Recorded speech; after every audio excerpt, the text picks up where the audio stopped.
अस्सलाम वालेकुम, मैं हूं नजफ अली राजपूत और आप देख रहे हैं यूट्यूब चैनल। आज हम बात करेंगे व्हाट्सएप के हवाले से। जैसा कि आपको मालूम होना चाहिए कि आजकल व्हाट्सएप बहुत ज़्यादा हैक हो रहा है और इस हवाले से NCCIA ने भी एक पैगाम जारी किया है और उसके अंदर उसने बताया है कि आजकल व्हाट्सएप बहुत ज़्यादा हैक हो रहा है और इस हवाले से उनको बहुत सारी शिकायत मिल चुकी हैं। तो आज की इस वीडियो के अंदर हम जानेंगे कि अगर आपका व्हाट्सएप हैक हो जाता है तो आपने इस चीज़ से बचना कैसे होता है, कौन कौन सी निशानियां वाज़िया होती हैं जिसके बाद आपको पता चल जाता है कि आपका व्हाट्सएप हैक हो चुका है। तो आज की इस वीडियो के अंदर हम यही बात करेंगे।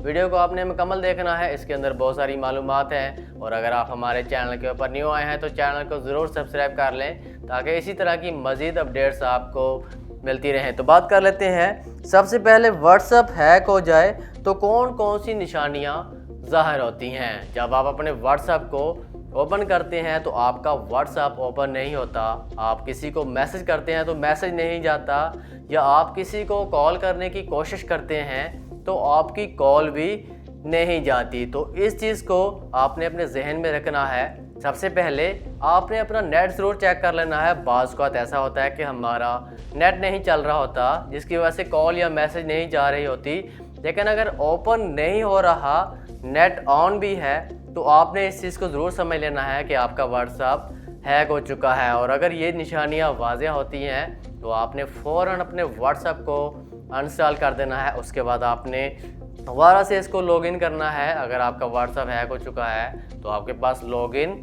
हो जाएगा। अगर लॉगिन नहीं होता तो आपने अपनी जीमेल के ज़रिए इसको ओपन करना होता है। इसके अंदर जीमेल आपने लाजमी एंटर करनी होती है।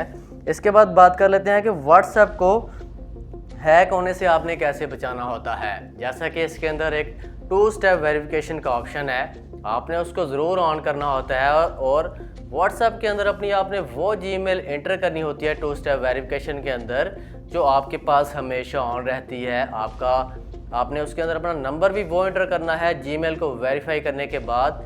अगर जो नंबर आपके पास हमेशा ऑन रहेगा वो नंबर आपने अपनी जीमेल के अंदर एंटर करके जीमेल को वेरीफाई करके व्हाट्सएप के अंदर जो 2 स्टेप वेरिफिकेशन होते हैं वो आपने ऑन कर लेने हैं। इस तरह बहुत कम चांस होते हैं कि आपका व्हाट्सएप हैक नहीं होता। अगर आपको कोई लिंक आता है व्हाट्सएप के ऊपर बिला वजह किसी अननोन नंबर से, उसके ऊपर आपने क्लिक नहीं करना। या अगर आपको कोई कहता है कि आप हमें अपना OTP बता दें, आपने किसी किस्म का कोई अपना OTP पासवर्ड नहीं बताना। इस तरीके से भी आपके व्हाट्सएप को हैक किया जाता है। हैकर क्या करते हैं, फ्रॉडिये क्या करते हैं, तो आपको कॉल करते हैं कि आपका कोई इनाम निकला है किसी कुरानंदाजी के अंदर, तो आप अपना OTP बता दें, उसको एक्टिव करके आप तक हम पहुंचाने वाले हैं। तो इसी से आपने ध्यान करना है, इस चीज़ के ऊपर आपने ख्याल करना है, होशियार रहना है कि इस तरह से किसी के झांसे में नहीं आना, किसी को पासवर्ड नहीं बताना, वरना आपका व्हाट्सएप हैक हो जाता है। तो उम्मीद है कि आज की वीडियो आपको पसंद आई होगी, आपको समझ आ गया होगा कि व्हाट्सएप हैक किस तरीके से किया जाता है, या आपने अपने व्हाट्सएप को हैक होने से कैसे बचाना है, या अगर आपका व्हाट्सएप हैक हो जाता है तो आपने इसको किस तरह से दोबारा लॉगिन करना होता है। तो वीडियो अच्छी लगे तो इसको और दोस्तों के साथ लाजमी शेयर किया करें ताकि उनको भी इस बात का इल्म हो सके, और कमेंट सेक्शन के अंदर अपनी राय का इजहार ज़रूर किया करें। तो मिलते हैं इंशाल्लाह नेक्स्ट वीडियो के अंदर। अपना ख्याल रखिएगा। अल्लाह हाफिज़।